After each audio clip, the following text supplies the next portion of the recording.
What do headhunters look for, apart from heads? Because that kind of makes sense, doesn't it? Let's find out now. Please, will you go wild as someone gives us the inside track on all this from the Orcid Partnership. Please welcome Sue Tyrer. Here I am.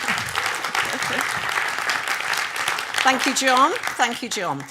Good afternoon, everyone. I am conscious it's a bit of the graveyard shift, but I'll try and make this as interactive and as positive as I can.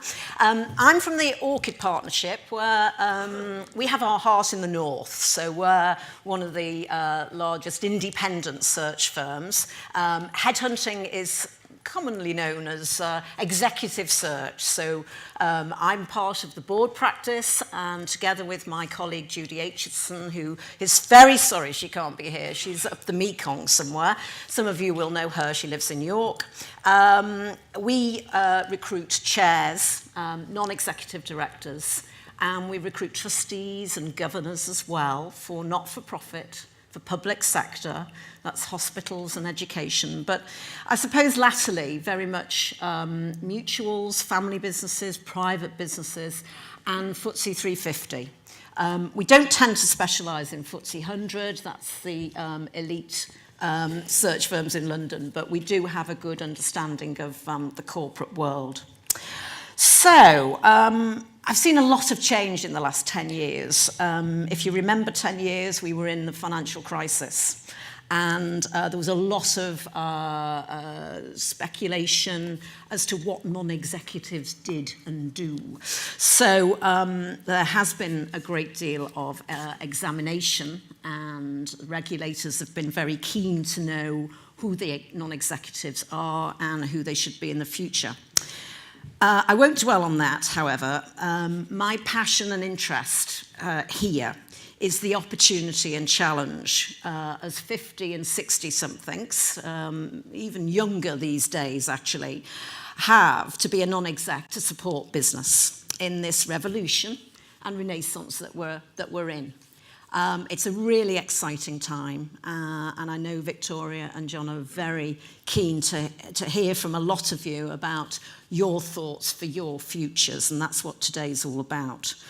So my focus is how to be an outstanding non-exec in the future and help you with the process of finding and securing a non-exec role if you're thinking about that, or progressing with your non-exec portfolio if you're there, or even helping some of the smaller startups understand what a non-executive is, because it means so many things to so many different companies.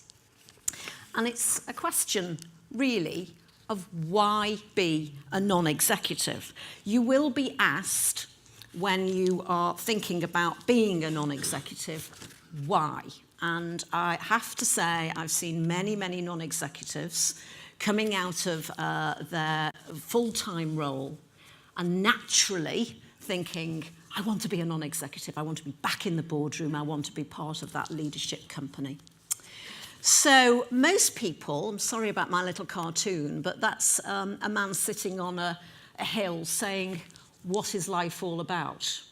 And many, many of us, as we're approaching the end of our full-time executive career, wake up in the morning, wake up on the beach whilst we're on holiday, and go, what's next? What are we going to do? What am I going to do when the music stops? When I'm out of that 24/7 chaotic executive world that I've been in for maybe 30, 40 years. And it's a big question, a massive question. And many panic, many fear the unknown and say, how am I going to be in the future? What am I? And I would say, and I would advise people to take some time out. And I don't mean necessarily weeks of holiday or 6 months. It could be whilst you're in your executive career. But my big advice in this world, this time, is to understand yourself post corporate career. You've probably, certainly in the last 10 years, been absolutely full on. You've been absolutely focused on the numbers, and you know it's going to stop. So what is going to stop and what's going to continue? And I think very much in the future, we're going to have to sort of take stock of what we are and who we are and what we can contribute.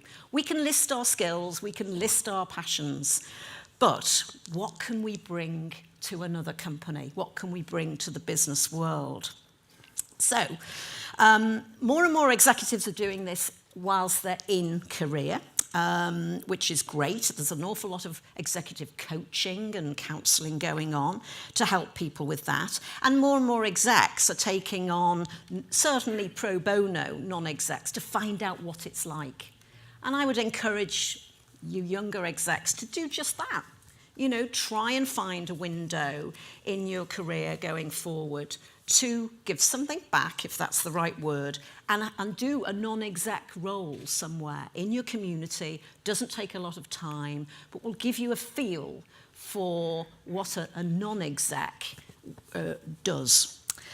These are the classic answers. You will be asked them, and everyone says, I want to utilise my skills, I want to contribute, I want to add value, and where I don't add value, I don't want to be part of it.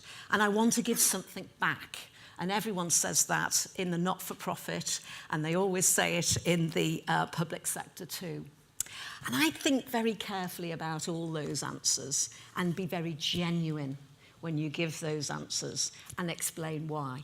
Because that's what certainly me as a headhunter is looking for, and it's likely a chair of a board or an investor or certainly an owner will ask. I also see and interview people who genuinely, as I mentioned, have had some panic. And it's all about wanting to continue in the boardroom, to continue with the leadership. And a lot of people are very frightened of being bored. You know, it's not about the golf club, it's not about looking after the grandchildren. They're just too mentally fit to retire. So again, we as headhunters and boards more and more are looking for what you're going to contribute and why. But certainly take a step back, really think about what you want. And there are other options. You don't have to be a non-exec of a business to contribute. You can be a mentor, a project manager. You can help in an operational sense. And that might be your heartland. I've met many retailers, many people in operational roles. And you know, they hate not having a budget. They hate not managing people. They absolutely loathe not having the levers of control. And if you're one of those people at the end of your assessment, well, then maybe non-exec isn't absolutely the thing for you just yet. It might be that you can go and help, assist, and be more active, shall we say, in your portfolio going forward. So, one of the things that I'm very keen to explain, I suppose, is what a search firm like ours does. And we're looking for the needle in the haystack. I think a lot of people think we've got a raft of positions that we fit people to. Not always the case. We are looking very often on behalf of a client. And a client will say to us, actually, we're really struggling trying to find this sort of non-exec with this sort of experience from this sort of background. Can you help? And so we're using quite advanced now research methodology to search out people. People aren't on databases particularly, people aren't active, or they may be. And we spend a lot of time getting to know people personally, so we know what people want and where they are in their careers. So we're typically looking for the needles in the haystack, and we're looking for people who fit. So a search firm will spend a lot of time with the client understanding what sort of non-exec you want. I heard around the table before about, you know, sort of non-execs helping executive boards to understand the future and help them with particular silos and thinking as one. Non-execs should be able to do that and come with those skills. But at the end of the day, we have to explore with the client what you're looking for. Mr. Chairman, what is it? Mr. CEO, what is it that you need? Is it a sounding board? Is it someone to help with investment? I think the search firms, obviously, as you know, there's people like ourselves in the Northwest, but there's North and the North and an awful lot in London. So it depends what your focus is, really, and what sectors you want and where. I think there's a plethora of online non-executive search sites now. Some are very good, some are not so good. And I think you have to investigate those online sites, and because a lot of quite big jobs now are being advertised on some of these sites. Certainly the charities, not-for-profit, are using them all the time. So, you know, again, I can send you these. There's a whole list of them. But, you know, they're not to be ignored. You know, we don't look at the Sunday Times anymore or the FT. We look at these online sites. And you will find roles on there, particularly if they're pro bono. And then we come to the network, and I can't emphasise this enough, really. We will only know about non-executive director positions in smaller businesses in forums like this, frankly. You know, companies will not necessarily recognise that they want a non-exec. They perhaps want some help, they want some sounding boards or whatever. You can make the connections, and I think these sorts of forums are excellent. So you, again, have to navigate which ones will be the ones within your community, within your location, within your sectors or related sectors. And I think that's quite an important thing to do. And more importantly, the network is virtual. So again, Victoria and her great team will help build that profile and help with that social media strategy, because that's the network of the future. And I think non-execs have the time to do this, which maybe executives don't always. But the network isn't just the meet and greet. It's really a lot more than that. So how to prepare for it? Do you know what a non-executive does and their responsibilities? All of the briefs are different. You will get a standard brief, typically, that talks about objectivity and independence and all these things I've listed. But underneath it, what does that non-exec look like? And can I fulfill it? And it's hard to prepare and research that, but if you almost have to go back into life to be a researcher and examine what you think that non-exec is going to be. And you can look at profiles of people on the board already. You look at their skill set, look at, you know, how long they've been there. You can get a feel for all of that. And this can arm you with some interesting, pertinent questions to ask if indeed you get an interview. I think the CV always looks different for a non-exec. Again, Victoria's very good at helping with that, but it's really important to have a good look at your CV. It's not like an executive CV, which is a leadership CV. It's about achievements, it's about objectives, it's about other things. You'll most definitely want to talk about the strategic scenarios you've been through as a leader, as an executive, as a board member. That's what we need to understand. You know, what have you walked through in the last 10 years? What did you experience? But more importantly now, I think, that's the past. You know, if you look at what retailers did in the last 10 years and what they face now, it's massively different. So, again, some creativity around the CV would be interesting to demonstrate that you are a contemporary in retail, not a past retailer. And I think that goes for most sectors, actually. So there's words and there's phrases and there's a way of describing yourself that shows that you've actually understood the issues for tomorrow in that sector. And particularly if you're applying for a role or thinking of a role outside the sector or related sector, do your homework, basically. Your CV, your executive CV isn't necessarily the one you want for a non-executive CV. The skills you need are independence and objectivity. One can't be too wedded to individuals who are running this business or indeed they're too long, because you will lose that objectivity.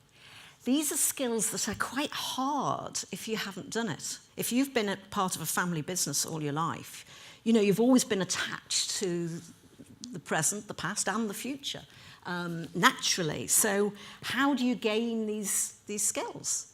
Again, there are forums, there are courses. Some you will see when you read about them, teaching you these skills. And I would say, you know, for a corporate NED, you most definitely will have had the strategic and financial skills. But it's thinking about how you're going to be objective and independent, and how you're going to challenge, because some practice in that is quite important. So again, I would say, if you have the time and the resources, invest in some courses. You know, they will talk about governance and responsibilities and accountabilities. And I think that's really important to understand what you're getting into. Because as soon as you go and be a director of a company, of course, as you all know, you are responsible. But you've got to be bold and have courage to question a passionate CEO who spent all his life building a business. And you have to also have the courage to question highly successful and very wealthy, usually investors. But independence and objectivity gives you that courage, I think. So there is a dynamic shift now, and this is quite a passion of mine. And basically, what does a non-exec bring to a board for tomorrow? It's insight from other places, other sectors, other companies. It's perspective. Most of you in executive positions will be hitting the numbers, very involved, and will be thinking of the future all the time. You'll be talking to your peers. But sometimes, as many of you said, you can go down blind alleys. How do I gauge my time with my resources? So a good non-exec will be in touch with other businesses that have been through similar. I would say that most non-execs will have some degree of understanding of different geographies. I like global affairs, so it's an interest of mine as to what other people are doing in other places. But if it's a community, you know, what are other communities doing? And I think the big thing, frankly, is how you're going to help a board build trust. I have a feeling that, not so much a feeling, but it is evidence that our younger consumers, and therefore our stakeholders, do not trust boards. With all the media attention around Remcos and non-execs, what were they doing? What were chairs doing when all these big companies were paying their execs huge amounts of money and letting them mess up? So the young don't really like non-execs much, or they're not sure what they do and how they do it. But more importantly, I think it's up to a non-exec to help that company stay on track sometimes when it comes to these more important issues around sustainability, around trust and the customer, and keep bringing them back to what they're really here for. That's just a bit of a hobby horse of mine. And it's one, I think, that chairs are asking more and more. How are you going to help us engage with our stakeholders for the future?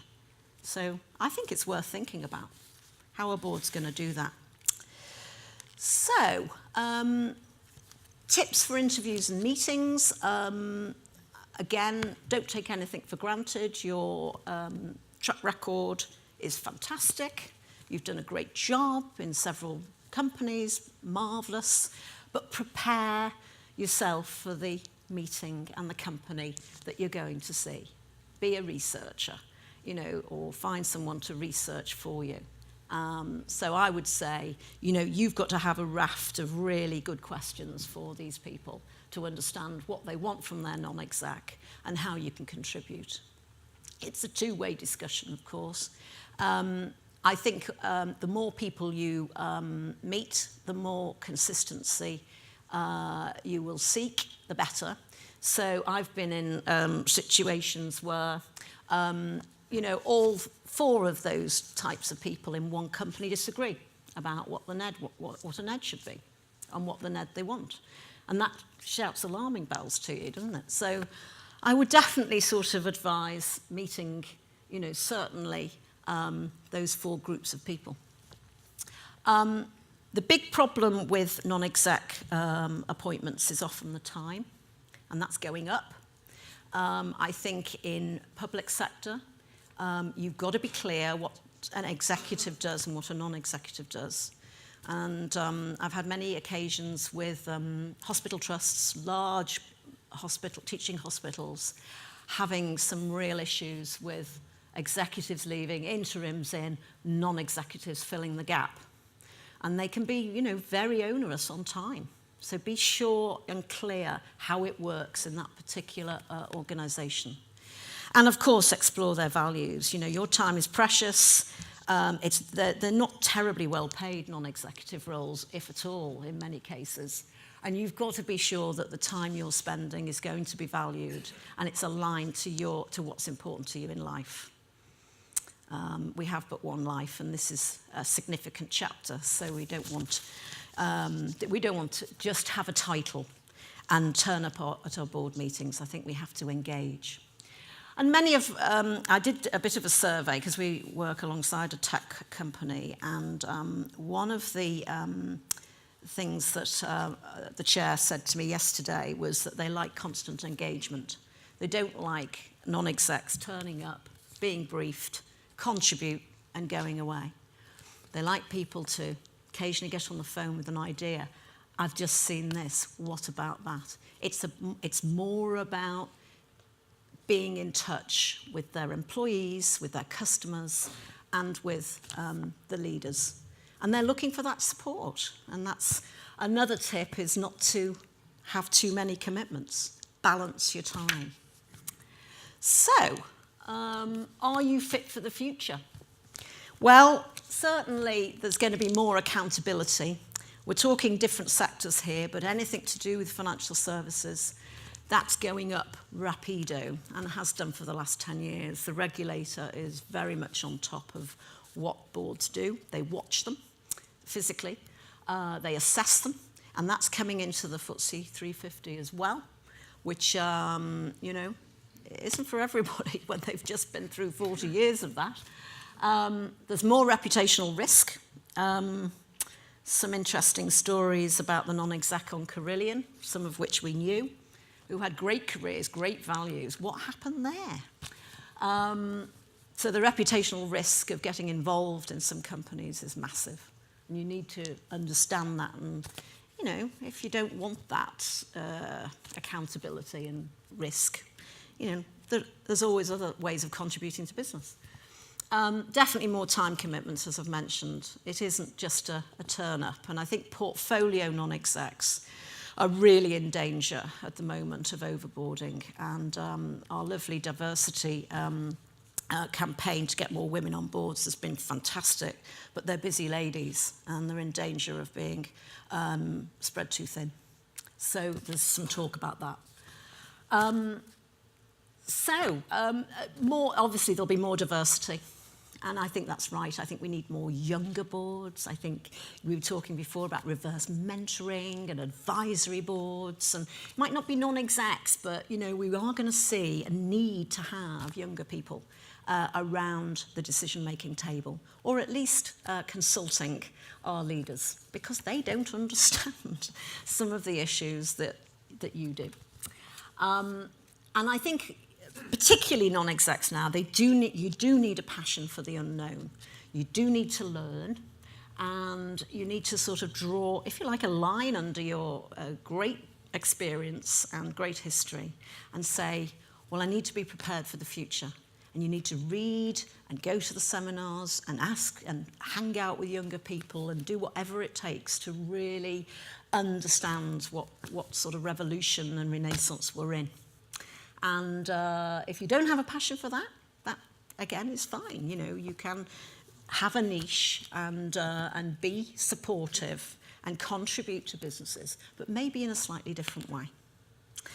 So that's it from me, and I'm really interested in any questions, any experiences non-execs have, any questions from the people who don't work with non-execs as to how it might work. We have a question over here from the one and only Ajaz Ahmed.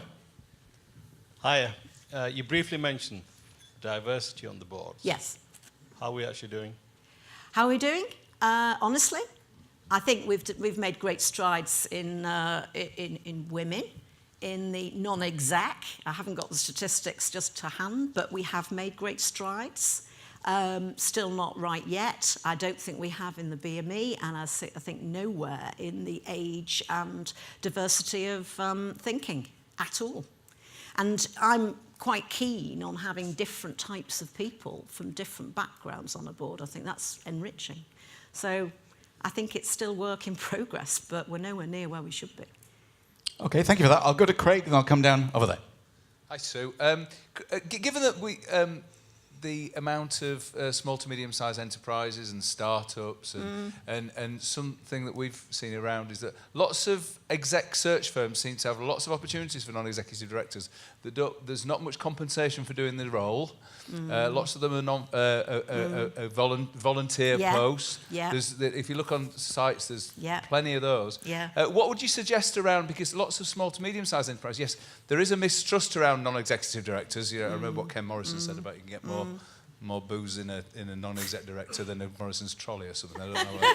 But, oh yes, he did. But there's so what might you suggest around?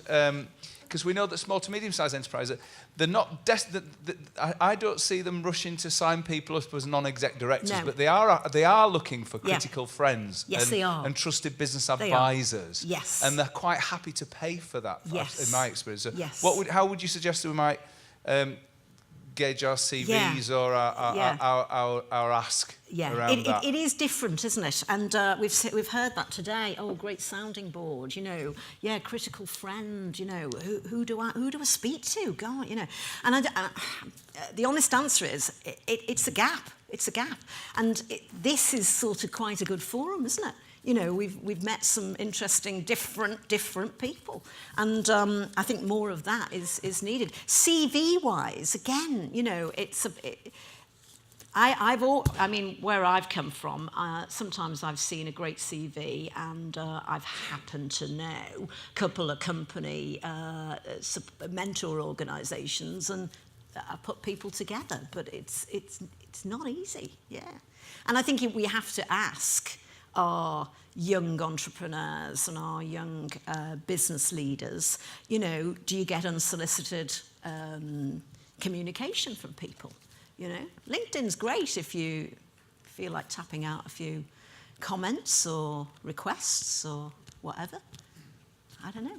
But it's good food for thought. As a headhunter, I don't know that. Which Craig is very good at. I'll come back there in just a second. Thank you. Claire Field. You talk about passion for the new and the learning and wanting to improve diversity and younger boards. So it sounds like, you know, wanting to bring new, fresh blood into non-execs versus the old adage of the hardest thing is to get your first. It is. Because of, you know, proving that you can actually make that switch from exec to non-exec and all that sort of thing. So how do you balance the risk of that? What are you doing about that? I mean, I think there's some great leadership coaching going on, and transition coaching, as I call it. We have a couple of gals who do that, and I think that helps. And as I mentioned before, if you are on a pro bono board as an exec, and you know, it could be an industry federation, or it could be a charity or community or whatever, that sort of can lend itself well to testing yourself out. Whether it's something I'm getting really frustrated with, or, you know, I can't do anything here, I'm just influencing, and it's a good test. But again, it's finding those opportunities. But it is about putting yourself out there. It's your brand, and you can't just rely on, what's gone on. It's more about, I understand your concerns, your issues. Okay, thank you for that.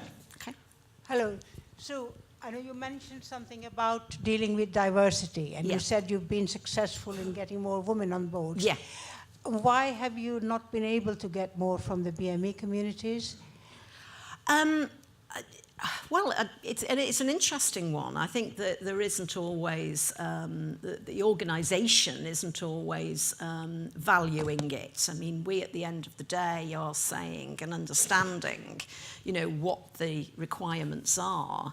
And we very often are asking the question, is it important for you to have a range of skills and experience and diversity in its total format? But at the end of the day, the chair of the NOMS board, particularly in the public sector actually, signs off the brief. So we can influence, but it's quite hard to bang a drum. Do you also think there is some kind of bias against people over 60? No, I don't. Not now. Providing you have the right questions and you have the right perspective. I mean, hey, people are very timeless, actually. I went to a golden wedding anniversary on Saturday, and, people I hadn't seen for 10 years and looked exactly the same. And they were some 75, 80-year-olds. People are pretty timeless, but one has to stay current and contemporary. That's the key. Final question, perhaps? Right, come over there.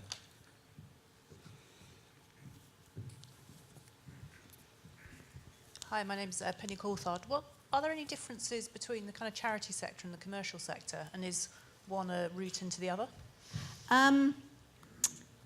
Big question, because it depends on the commercial background. I think with charities, there has to be a passion for what that charity does, and commercial people don't always have a passion for their particular sector, really. It's often a route to lots of other objectives. And I think with charities, one has to be very aware of stakeholder management. So the whole customer, member end is, it's just a bigger, more higher profile sort of responsibility, I would say. And I think the boards are big. Some charities I've seen, the boards are very big, and there's lots of people on there who don't have a lot of governance and don't have a lot of experience of a structured board. So it can be very unwieldy at times, and a good chair will sort that out, but sometimes that doesn't happen. So again, you have to really understand how that board behaves, really, I would say. And that's not always easy. You've got to sort of ask the present incumbents how it works and take a view. That's interesting. Quite a few people nodding away. Unwieldy boards. They go on for hours, and they take the first hour of the board meeting to work out what they're going to have for lunch. You may laugh, it's true. Okay. That was fabulous. Thanks for so much insight. Ladies and gentlemen, Sue Tyrer.